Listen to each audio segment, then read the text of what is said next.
When the Bible talks about the name, it's not talking about, my name was Daniel. It's talking about yung characteristic ni God. In the case of Jesus, yung name niya represents who He is, kung sino siya. So it's more than taguri, it's really who He is. Can you imagine yung claim ng song na ang pangalan mo mas mataas sa lahat ng pangalan?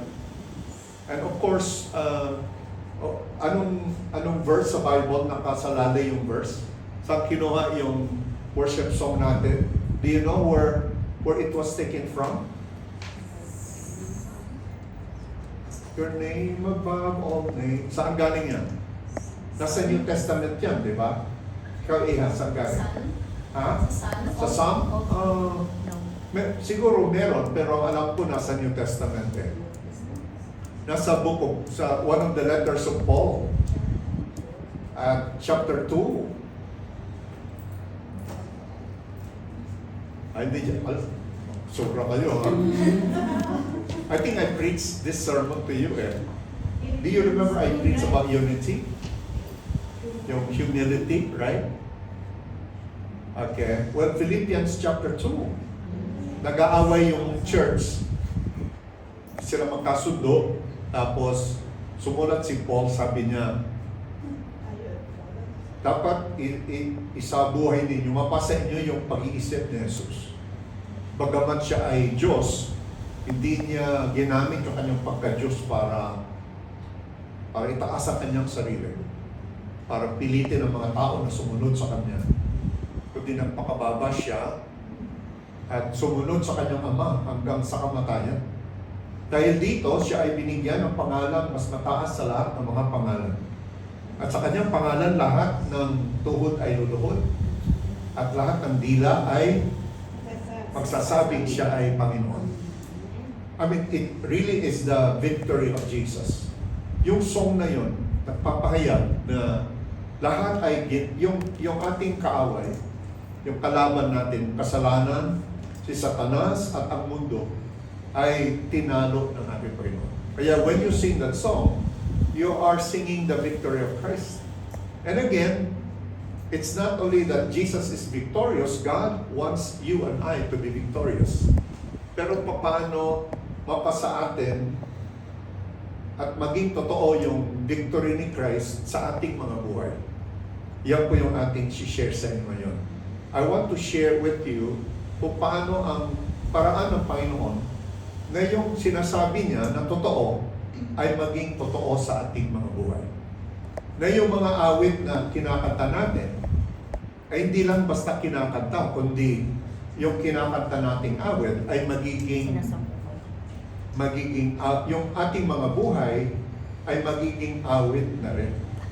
Dahil magiging katulad ng salita ng Panginoon ang ating mga buhay. Kanya si Amen to that? Gusto niyo ba na yung pagkaalam kay God ay hindi lang sa isip, kundi sa gawa at sa puso. Amen. At, yan ang gusto ni Lord na baguhin ang ating mga buhay. Ang problema po, marami sa atin, tayo po ay maingay, pero mabababaw. Ano ang sabi po ni Dr. Jose Rizal? Yung maingay na sapa, anong klaseng tubig yan? Malalim o mababaw? Mababaw. Maingay, no? Pero yung tahimik, parang hindi mo marinig yung tunog at yung pagdaloy ng tubig, yan ay malalim. Yan po ang isang problema ng mga Kristiyano. Maingay lang tayo, no? Pagka kinakanta natin, maingay, sumasayaw pa tayo, pero ang gusto ng Panginoon na hindi lang tayo mag-ingay, kundi maging bahagi sa buhay natin ang mga pinag-iingay natin. Amen ba? Amen? Oh, wow. This is good, no? So, word and worship. And the key po, ang susi para mabago yung mga buhay natin, maging katulad tayo ayon sa gusto ng Panginoon, is the word engraving. Engraving. Sino po sa inyo marunong mag-engrave? Pagka bumili ka ng fountain pen, di ba? Ini-engrave nila. Pagka bumili, minsan binirang ko si Mami Emma nyo ng yung kanyang minsan yung kanya yung computer niya yata o kaya yung kanyang iWatch, pina-engrave ko, may pangalan pa. Si Emma, may Emma siya. Engrave, no? Talagang engraving is good. Yeah? Amen po ba? Amen. So, engraving. So, ang problema po natin, makikita natin sa 3 words. Can you go? We have become, yes, next one. Ayan po. These are 3 words na napaka-importante. Orthodoxy. Everybody say orthodoxy. Orthodoxy. Ortho means right. Right. R-I-G-H-T. Right.